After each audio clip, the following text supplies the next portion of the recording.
আজকে তো দেখে নিব স্যারকে কিভাবে আমাদের হাত থেকে বাঁচছে। হাই হ্যালো বাচ্চারা, কি অবস্থা তোমাদের? আজকে কোনো স্যার আসবে না, আমি তোমাদেরকে পড়াবো। আরে তুমি নিজের জায়গা থুয়ে ওই জায়গায় কি করতেছো?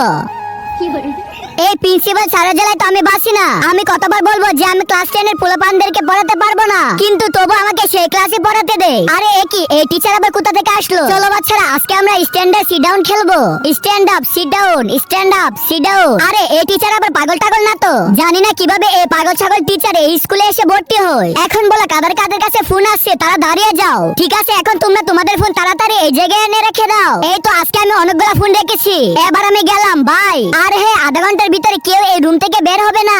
আরে এই টিচারকে তো আমি ছাড়বো না। এরপর বন্ধুরা এনি সব বাচ্চাদের সাথে খেলাধুলা করতে শুরু করে, কিন্তু এনি বাচ্চাদেরকে খেলাধুলা করাবে বলে বুদ্ধি খাটিয়ে বাচ্চাদেরকে পড়ালেখায় মনোযোগে এনে দেয়। এরপর প্রিন্সিপাল স্যার তো এনিকে সম্মানিত পুরস্কার দেয়। এনি তুমি স্কুল ছেড়ে যেও না, কারণ সব বাচ্চারা চায় যে তুমি এই স্কুলে পড়ালেখা করো। ঠিক আছে স্যার, আমি কালকে প্রিন্সিপাল স্যারের সাথে কথা বলে দেখবো। যদি উনি হ্যাঁ বলে দেয় তাহলে আমি এই স্কুলে সব বাচ্চাদেরকেই পড়াবো। বন্ধুরা পার্ট 2 দেখার জন্য ভিডিওটিতে লাইক করে কমেন্টে তোমার সুন্দর নামটি লিখে দাও।